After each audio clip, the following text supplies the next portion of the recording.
probably want to tune me out now because next game is my alma mater. Oh, I might as well just let Eli take this chair at this point. Here we go. It's me against Eli, producer Eli, who is a diehard Tennessee fan as of last year, against my Syracuse Orange. Tennessee, number 24 in the country, against Syracuse in Atlanta, 12 p.m. Eastern Time on ABC.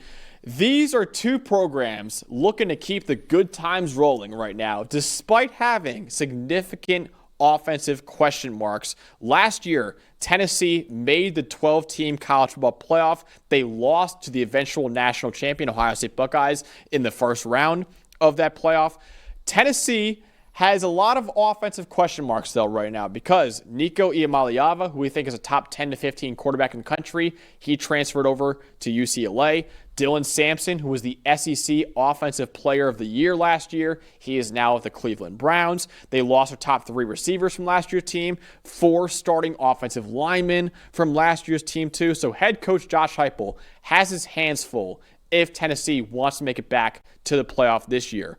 And for Syracuse, Fran Brown, in his first ever year as a head coach at the college level, they had a 10-3 record, and they finished number 20 in the final AP poll, which was their best season in 6 years. Back when I was a sophomore at Syracuse was the last time Syracuse had a season that good for the Orange. But like Tennessee, a lot of question marks offensively because the nation's leading passer, Kyle McCord, who unfortunately just got cut by Philadelphia yesterday, he's gone from the team.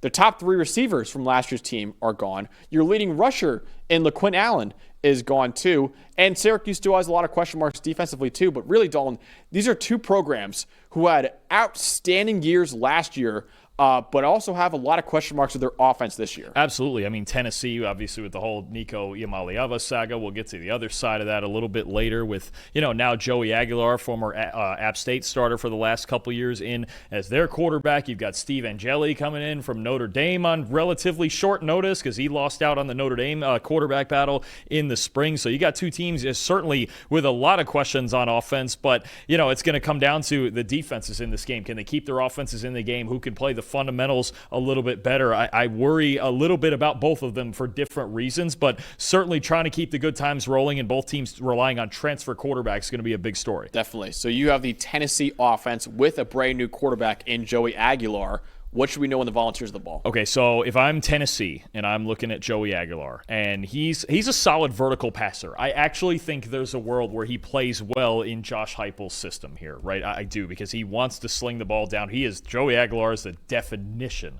of a gunslinger. But there's some downside that comes with that too. Joey Aguilar over the last 2 years, 51 turnover-worthy plays. No other quarterback, Max, in the country has more than 40. All right, so there's some gunslinger to Joey Aguilar. And in this game, this matchup, if it's me, and they did this a lot last year early in the season with Nico, run the football. Run the football. You've got Deshaun Bishop. You've got Peyton Lewis. You got the Duke transfer, Star Thomas, who was 4th in the ACC last year in missed tackles forced.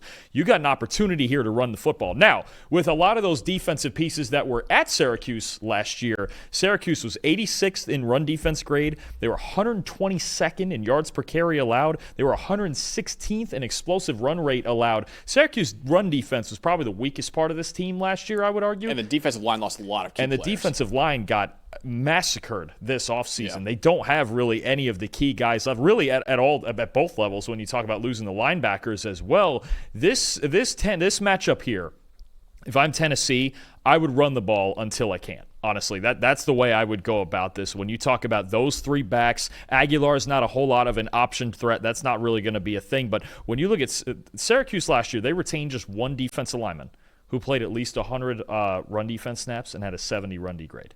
1. And it's just, I don't know what to make of their front 7. They just lost so much. If I'm Tennessee, I'm absolutely running the football. I'm letting Aguilar be the complementary piece. I think Syracuse's secondary is the strongest part of their defense for sure, with Deuce Chestnut and those guys on the back end. Don't force it. Play physical football, run the ball, play defense. Honestly, the same way that Tennessee won a lot of games last year. And I know Nico was more talented and probably a better complementary piece, at least later in the year. He got hot late in the season down the stretch, but I wouldn't change a whole lot from last year's game plan if I'm Tennessee. Run the ball with those 3 backs, play defense, be the more physical team, because I think Syracuse's front seven could be really vulnerable. So you're hoping that there's not a lot of pressure on the transfer quarterback for Tennessee. There's probably going to be a lot of pressure on the transfer quarterback for Syracuse. Steve Angeli and the Orange's weapons against the Volunteers secondary is my matchup to watch in this game. So, yes, Syracuse lost a lot from last year's passing attack. I mentioned before, Kyle McCord broke the ACC single-season passing record at Syracuse last year with nearly 4,800 yards. They also lost their top 3 receivers from last year's team, too. But I do think this Syracuse passing attack can still be successful in 2025. Steve Angeli, the new quarterback who was a backup at Notre Dame last year, he had an 82.3 PFF grade last year at Notre Dame, including a couple big drives in that college football playoff semifinal against Penn State when Riley Leonard was down for a little bit with concussion protocol. So I have faith in him as the new quarterback at Syracuse. Darrell Gill Jr. has a lot of potential as a rising junior receiver. He had a combined 335 receiving yards in the final 3 games of last year, so over 100 yards per game in the final 3 games of the year. He's now going to be most likely the number 1 weapon for Steve Angeli in that offense. You have a Texas transfer in Jonte Cook coming in, who was a former 5-star recruit. I know he hasn't really lived up the hype yet in his college career, but former 5-star coming out of high school. Tight end Jamie Tremble was a former 4-star recruit in the 2024 class. He's only going into his second year, too. So a lot of potential with that Syracuse passing attack, even with Kyle McCord and Rondé Gadsden and everyone else gone from that passing attack. Tennessee will be without their star defensive player in Jermon McCoy, who in my opinion is the second best cornerback in the country. He tore his ACL in January. He will not be playing in this game. Should be back relatively early on in this season, though. But even without him, Tennessee should have a very strong pass defense. They returned 3 other starters to the secondary, and they also have a top 15 edge rusher in the country, in my opinion, in Joshua Josephs. Joshua Josephs last year was one of 3 Power 4 edges with 85-plus grades as a pass rusher and as a run defender. And with the Syracuse offensive line that has 4 new transfers starting on it, Joshua Josephs could have a lot of success against Syracuse. So I'm really looking at, can Steve Angeli, like Kyle McCord had to do last year, carry this team last year, can Steve Angeli do the same against a top 25 opponent in Tennessee? And not just carry the team. You have first of all, I think one advantage McCord had was an entire year of starting at Ohio State. Steve Angeli, I think, has 1 career start. Is that right? He started the bowl game against Oregon State a couple years ago, right? Yeah. So you have that. The other thing is now you do have similar type passers, pocket passers who are generally very conservative. The difference is McCord went to Syracuse last year and became the ultimate gunslinger, throwing balls down the seams like crazy. Is Angeli going to match that level of aggressiveness, or is he going to be the usual kind of efficient, move in the chains type of passer that he was at Notre Dame, right? I wonder if that was a factor even in him not getting the Notre Dame job was, hey, you're not aggressive enough. I need you to throw the football downfield. The other thing that you mentioned it before, McCord had last year, he had LaQuinn Allen, big-time receiving weapon.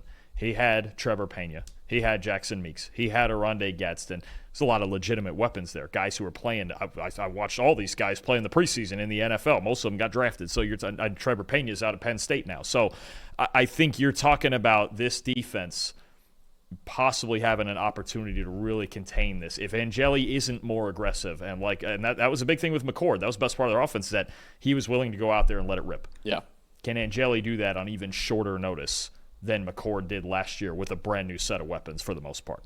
Yeah. So ultimately, in the battle between me and producer Eli here, who are you taking between Tennessee and Syracuse? I am pretty heavily siding with Eli here. I've got it Tennessee 34 and Syracuse 13. Damn. I think. Come on, Dalton. This Syracuse offense is a complete mystery to me. I mean, they had a great offense last year. They won 10 games. Jeez. I don't necessarily know how they're going to consistently score in this game, unless Angeli is a guy. Because, again, I think a big factor in this is that Angeli has 1 career start. Kyle McCord started 12 games at Ohio State and went 11-1. I mean, we saw good out of Kyle Mistake, whatever the hell his name is. Don't call him Kyle Mistake. Kyle McCord. Absolutely not his name. Well, somebody's got to sign him. But out of Kyle McCord, out of Ohio State, we saw a year of relatively good play out of him for as much as he got blamed. Steve Angeli's got 1 career start and couldn't win the starting job at Notre Dame over a redshirt freshman and I believe a redshirt sophomore, Kenny Minchie is, or a true sophomore. Maybe he wanted to go to Syracuse instead of play Notre Dame. You ever think about that? That's maybe so. I don't know if that was, we'll see. We'll get that game preview later just for you. But I just have a lot of question marks about this offense. And I do have one big question mark at quarterback for Tennessee's offense. But I like their ability to run the football. Yeah. I think their defense is the best unit on the field in this game. I think Syracuse is going to have a hard time scoring. I'm going with the Volunteers, 34-13. I'm going with Tennessee, unfortunately, as well. A lot closer than 21, which is outrageous from you. I have 31-21. I have a 10-point ball game for Tennessee. I think both teams obviously have to break in a lot of new pieces offensively, but at least the Volunteers have a strong defense to rely on. I don't trust Syracuse to have a strong defense this year. Who could really struggle to make stops in this game. So I think Tennessee will win 31-21. Want to get producer Eli his thoughts on this game. Eli, will it be as much of a blowout as Dalton says it will be, or will it be a lot closer like I think? No, I think this will be a closer game. I would have Syracuse covering the spread. I worry about everything that Tennessee has lost. A new quarterback, the defense would be probably a little bit weaker. I think the under would be my play because if Tennessee is going to win, they're going to run the ball. So give me Tennessee by 10. Okay. Give me 24-14. Oh, low score. Okay, so what?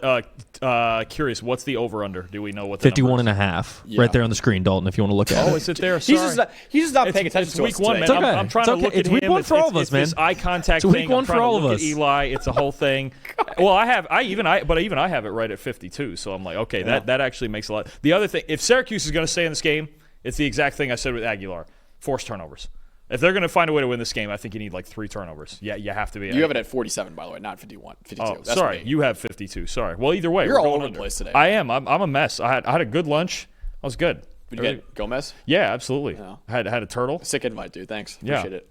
You were here. You could have invited me. Well, I didn't feel like it. I was going to deal. I have to deal with you here for 2.5 hours. That's true. That's fair. Before we move on, I think we need a bet between me and Eli.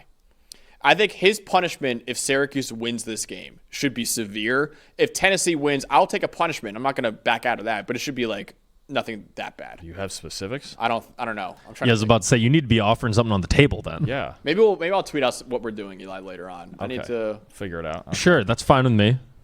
Oh boy. Okay. You're putting yourself in a bad spot here. Well, you no, really are. Listen, if they again, my punishment would be less severe because it's a 14-point spread. I'm not expecting Syracuse to win this game. Okay. Maybe actually, you know what? Chat. Let's actually use the chat right now. We have about 80 people watching right now. Shout out in the chat what the punishment should be if I lose as a Syracuse alum versus Eli as a Tennessee fan. And by the end of the show, we'll hopefully have an answer. Okay. So fantastic. Please, if you're in the chat right now, please think of some punishments for me and Eli to be doing in this Tennessee for Syracuse game. Again, mine should not be as severe considering I'm a significant underdog. Now, what if Tennessee covers? I'll take more severe. I'll take a worse punishment. So now we got layers. If they win by over 14 points, we got layers. Okay, that's fair. Okay, all right, deal. All right, chat, please help us out here because I haven't thought about anything. All right, deal. Chat, you have a job. All right, let's go.